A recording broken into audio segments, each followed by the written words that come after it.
안녕하십니까. 만산소입니다. 예, 오늘 그 강의 주제를, 어, 열두천왕, 열두천왕으로 잡았습니다. 그 열두천왕은 뭐 선생님들, 그 무예 선생님들도, 열두천왕 얘기는, 제 입을 통해서 이 세상에 처음 나온 명호기 때문에 처음 들으실 겁니다. 그런데 이제 열두천왕까지는 처음 들어도, 보편적으로 이제 경문책이나 이렇게 사설에 보면은, 열두 대신이나 열두 신장 얘기는 나오죠. 어, 그런데 이제 그 위에, 그분들이, 어, 그 열두 대신이, 관할되어 있는 그 하늘 이름이 그 열두 천에 천왕이 계십니다. 그분이 이제 열두 천왕인데, 말 그대로, 12분의 천왕이 계시기 때문에, 열두 천왕이라고 말씀하시는 건데, 그런데 이 열두 천왕 관할에서는, 12분의 천왕이 계신다 그래도, 우리나라에, 직접적으로, 그 대한민국에 영향을 주는 천왕은 한 분입니다. 한 분. 열두 천왕이 각기, 저, 전 세계, 인류의, 종족 개념으로 그 12관할로 갈라져 있습니다. 천상세계에. 그래서 그 한 관할을 맡고 계시는 12천왕분의 한 분이, 대한민국을 관장하시는 분이, 치우천왕으로 살다가 가신 이제 그분이 맞고요. 그렇지만 치우천왕이라는, 이름으로, 부르는 게 아니라 12천왕으로 불러야 됩니다. 그리고 제가, 그 어, 앞강에 뭐 기술공짜나, 뭐, 저, 저, 예, 하도낙서, 기술공짜, 이렇게 한 세 강에 통해서 이렇게, 상을 갖다가, 도상을 갖다가 띄워가지고 이렇게 말씀드리고, 오늘도 도상 설명인데, 이걸 알아야, 제가 본강에 올려놨는 자료를 보시더라도, 아, 이게 뭔지 이해가 빨리 되시기 때문에 지금 이 강의를 하고 있는 겁니다. 그 도상에도 이 그림, 우리가, 사용하는 그 각 종교나, 이렇게 문양들이, 각 종교에 있는 십자가나 만자나 뭐 기술공자는 아직 그 쓰는 종교가 없었고, 십자가까지는 다 쓰니까. 근데 그 십자가의 원형이, 뭔지도 알아야 되고, 우리 저 불가에서 쓰는, 만만자도 원형이 어디서 나오는지를 정확하게 아셔야 이렇게 그 이해하시기가 빠르기 때문에, 제가 이걸 꾸며낸 얘기도 아니고 천신에서 가르쳐 주시는 대로 이제 강의를 해드리는 거니까 오해하지 마시고, 이렇게 천상 세계의 문양도 그냥 있는 게 아니구나라고 인지를 하시고, 강의를 들으시면은, 선생님들 그 공부하시는데 도움이 되실 겁니다. 그리고, 어, 요 도상들을 이해를 하면은 본관 가서 이렇게 강의를 보셔도 이렇게 인식하시기가 굉장히 편하실 겁니다. 그래서 이 십자가는 제가 하도 낙서 중에 하도를 설명하면서, 제석세계의 문양이 십자가라고 한번 설명을 드린 적이 있습니다. 이게 하도의 그 강의 자료로, 넣었던 하도의 문양을, 십자가로 이렇게 표시한다고 이제 그 못 보신 분들은, 그 하도 설명하는 데 가셔가지고, 보시면 됩니다. 그래, 여기서 보면은 이, 십자가가, 그 가운데, 5와 10을 중심주로 놓고 이렇게 네 방향에서 연결되어 있는 게, 십자가 문양으로, 제석세계가, 문양으로 나온다고 말씀드렸는데, 이 네 방향에서 들어오는데 각기 문양들이 또 따로 있습니다.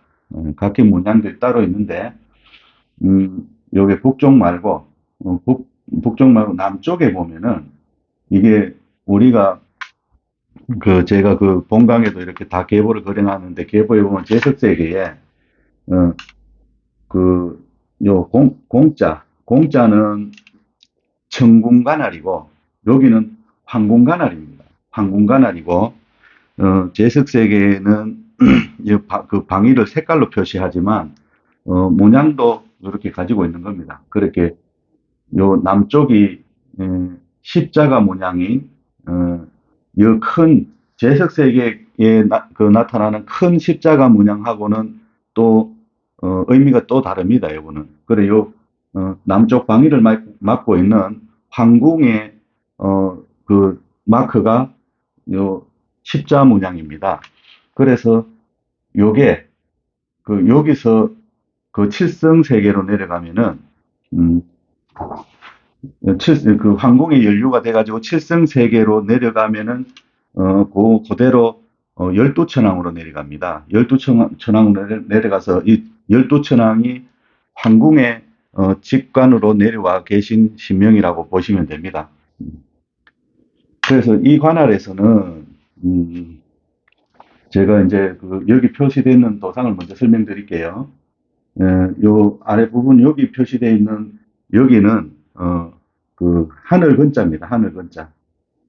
하늘 근자고 여기는 8개 중에 우리가 복희 8개에 보면 근태레이진 손감간곤이 있습니다. 그 8개 도상 중에 4개를 가지고 있습니다. 대상이 여기에는 아래 부분에 전면에 나와 있는 이 부분은 뭔가 하면은 하늘 근자를 쓰는 도상입니다. 도상이고 여기는 요 윗부분에 표시되어 있는 여기는 땅곤자입니다. 땅곤자. 땅곤자. 그리고 이게 우리가 보통 천신관을 하는 게 이 하늘 근자 때문에 천신관을을 얘기를 하는 겁니다. 그리고 여기는 지신관할, 땅곤자는 지신관할을 관장해서 지금 뒤에 이렇게 있는 거고, 이쪽에 우리가 봤을 때, 선생님들이 봤을 때 오른쪽에 이렇게 표시되어 있는 이 부분이 연못태자입니다. 연못태자. 연못태자인데 연못에는 물이 고여 있는데 이걸 용궁이라고 읽어야 됩니다. 용왕이라고 읽어야 됩니다. 용왕.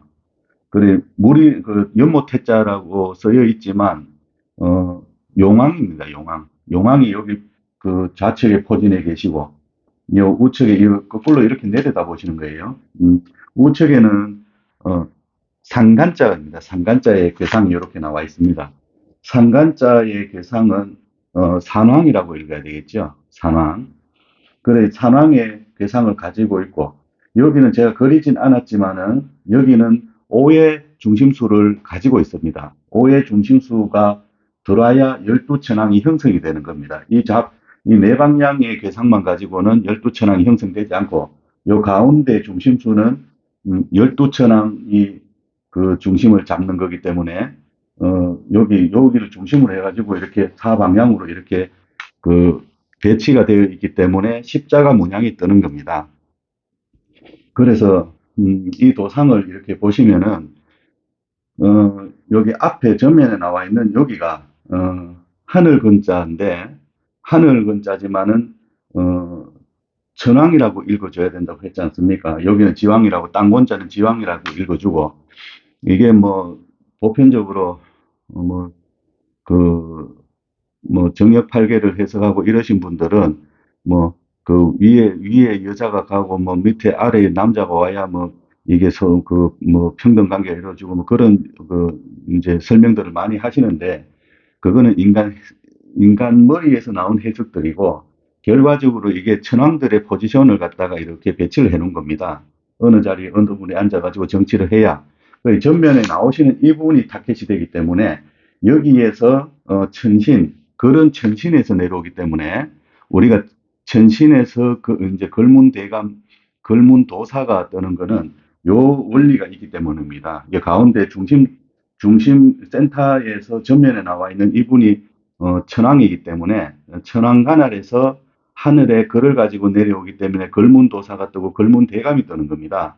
그래서 우리가 걸문도사, 걸문대감 통상적으로 그렇게 얘기하지만은 저도 뭐 선생님들하고 이렇게 이야기하고 소통이 되려고 하면은 저도 걸문 씁니다만은 원래 하늘에서 명명해 있는 명호는 뭔가 하면은 천문도사고 천문대감입니다. 천문이 하늘 천자에 걸을 문자이기 때문에 맨 그 속 내용은 걸문도사나 이제 뭐 한글을 한자로 한문을 한자로 한글로 풀이하면은 맨 걸문이 되겠죠. 그런데 하늘에는 명호들이 그렇게 붙어 있다 하는 걸 인지를 하시고 이 도상을 보시면 됩니다. 그래서 어, 이 글문을 가지고 와도 양쪽으로 이 활동하는 주력신이 중심에 서 가지고 계시면은 양쪽에 좌우로 이분들이 활동하는 신명인데 활동하고 주력을 잡으면서 활동하면서 서브로 도우시는 신명인데 이분들이 어느 관할이 있는가 하면 산왕이 있고 여기에 용왕이 있는 겁니다. 산왕과 용왕이 좌우로 있기 때문에 산왕과 용왕이 들어와야 신통관할이 되기 때문에 천신의 글을 가지고 와도 글을 가지고 와도 신통관할이 들어와 있어야 천신의 글을 받아서 이렇게 운영을 할 수 있는 겁니다. 천신의 글만 오면은 그냥 순수하게 그냥 학자나 뭐 이렇게밖에 안 되는 거고 그래도 글문에 대감해서 부적도 내리고 그 신의 그림도 그리고 이런 운영 방법을 가지고 가려고 하면은 영으로 이렇게 들어오는 게 있어야 손이 움직여서 그림을 그리기 때문에 손이 그냥 움직이는 경우는 없지 않습니까?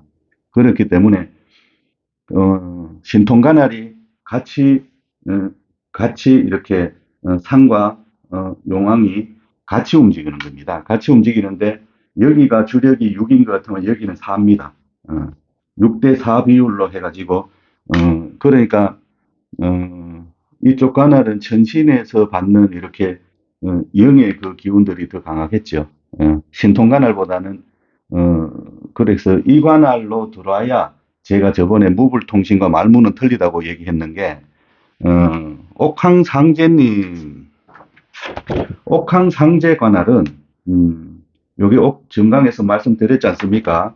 옥황상제 관할이 그 장인공자의 이 상징으로 오는데 여기서 또 그 괴상들이 쭉 붙어 있는데 여기는 어 여기는 산이 전면에 나와 있고 주력으로 중심을 잡고 뒤에 용왕이 있는 겁니다. 산왕이 전면에 나오고 용왕이 뒤에 나오기 때문에 요 줄력이 가운데 서 있기 때문에 신통이 이쪽에서는 신통관할로 들어가는 겁니다. 여기는 도통관할로 들어가는데 일반적으로 도통관할이라 그러죠. 도통관할로 들어가는데 그래서 제가 이제 저번에 본강에 강의하면서 그런 얘기를 많이 했어요. 무당은 글이 없다. 신은 글이 없다. 무당은 글이 없다고 이제 무식해서 글이 없는 게 아니라 이 계보상에서 글은 이렇게 도통관할로 가는 이 그 천문의 글은 이 열두천왕에서 잡고 있기 때문에 순수하게 신관할로 가는 옥황상제님 관할에서 들어오면은 이 그 천왕이 음, 그 하늘 근자의 계상을 가지고 있는 천왕이 안 계시기 때문에 어, 그 제가 이 무당은 글이 없다, 글이 없다고 얘기한 겁니다. 그렇지만 이제그 옥황상제님 관할에서 잡고 있는 이분들이 글을 없으되 어, 기도와 선도를 병행하면서 신에서 열어주면은 어중간하게 천신제자라고 신당 꾸미놓고 폼 잡고 수영기를 하고 폼 잡고 다니는 사람보다가 더 큰 신통의 관할이 영통의 관할이 열린단 말입니다. 이쪽이. 그래서 이쪽도 무시할 수 없지만 이쪽도 무시해야 될 분은 없습니다. 무시를 받을 신명도 없고 무시할 관할도 없는 겁니다. 자기 소임이 틀리고 역할이 틀릴 뿐입니다. 그래 조상을 읽으려고 하면은 이쪽 관할에서도 조상은 이쪽 서버로 들어와 있는 여기서 들어오기 때문에 조상은 읽을 수 있지만 여기는 천신의 기운을 많이 읽고 여기는 신통관할에서 조상법이 들어오기 때문에 조상을 읽는 거는 이 기술공자가 안 들어오면 장인공자가 안 들어오면은 조상관할은 100에 100으로 잡으면은 한 70% 정도밖에 못 읽는 겁니다. 이쪽 관할에서는. 그런데 이쪽 관할이 들어오면 천법은 몰라도 조상 관할은 또 정확하게 읽어낼 수 있고 그 법이 양법이 틀린 겁니다. 그래 제자가 무다가 천신 제자가 되려고 하면 제가 그러지 않습니까? 어, 제자는, 도만 가지고 왔는 제자는 중생입니다. 자기 타고난 운세에 나는 돛줄 제자다. 나는 신법이 아니고 도망갑니다. 라고 얘기를 당연시 하는 분들은 중생이란 얘기예요. 중생이 살아가는데 이주리 맥락을 잡고 있는 겁니다. 그런데 이 신법이 안 돌아 있으면은 양법이 공존을 해야 어, 천신의 제자가 옳게 바로 설 수 있다고 제가 말씀을 드린 거고, 그래서 어, 신을 버리면 도를 갖다가 취할 수가 없다고 얘기한 이유가 이가날이 먼저 그 신통이 열려야 조상도 읽어지고 모든 게 원활하게 보이는 겁니다. 그래 이제 그래서 여기서 운영하는 이 신명들이 열두 대신이고 열두 신장님들은 열두 천왕의 명을 받아서 열두 천왕 하에서 일을 하시는 분들이고 그렇게 제가 아까도 말씀드렸다시피 열두 천왕이라는 이름, 이 십자가 문양이 제 입을 통해서 이 세상에 열두 천왕 이름이 처음 나왔다는 것은 분명하고 그 어떤 분들이 뭐 얘기를 하시는데 뭐 그런 뭐 제가 본강을 내놓고 강의를 보신 분들 보셔갖고 뭐 학습이 되셨는가 그런 분들이 제가 그 들리는 소문에 그렇더라고요.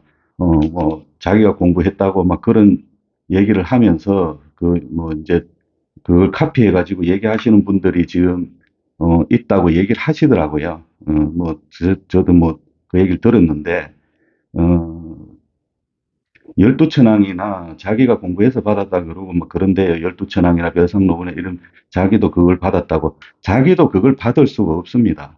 어, 이 법은 두 사람한테 내놓지 않기 때문에 이거는 분명히 하시고 이 강의를 들으시는 분들은 그런 데 속지 마시고 벌써부터 하면 이 강의가 나오고 자기가 뭐 탐이 났는지 어땠는지 모르겠지만은 벌써부터 카피를 해가지고 자기가 공부해 보니까 나도 저걸 받았다 하면서 다른 어, 그 사람들한테 이제 뭐 이야기를 자꾸 한다 그래요. 그 얘기가 들어오길래 그런 데는 왜 그 법이 먼저 나오면 거기가 먼저 나왔겠지 왜 제 입을 통해서 나오고 나서 그 얘기를 또 본인이 받았겠습니까? 그래 이 법은 두 사람한테 내려주는 법도 아니니까 그런 데 현혹되거나 속지 마시고요. 그 사람은 분명히 말씀드린데 신이 온 사람이 아니고 제 말을 학습해 가지고 자기 거라고 또 강의하고 다니려고 이렇게 하는 그 사기꾼입니다. 사기꾼. 그러니까 그런데 어, 그 현혹되지 마세요. 되지 마시고 그래서 제가 이 열두천왕 관할에서 들어오시면은 어, 그 보편적으로 칠성 중에서 남자의 계보를 따라서 많이 내려갑니다. 여자 계보는 그냥 공부가 어느 정도 있고 주력을 잡고 가면은 거의 남자 계보로 주력을 잡고 내려가기 때문에 옛날부터 남자법, 여자법이 틀렸던 겁니다. 여자법, 남자법이 달라서 이렇게 공부 방법도 조금 다르지만 어차피 무예 행위를 할 수 있는 거는 같이 주특기가 이쪽이 강하면 저쪽은 열세고 저쪽이 열세면은 또 이쪽이 강한 그런 성향들이 차이가 있기 때문에 서로 합심해서 하는 게 무당무자 안에 그 다 내포되어 있는 글자 하나 안에 포함되어 있는 겁니다. 그렇기 때문에 음, 오늘 열두천왕에 대해서 이렇게 설명을 드리고 오늘 마치겠습니다. 감사합니다.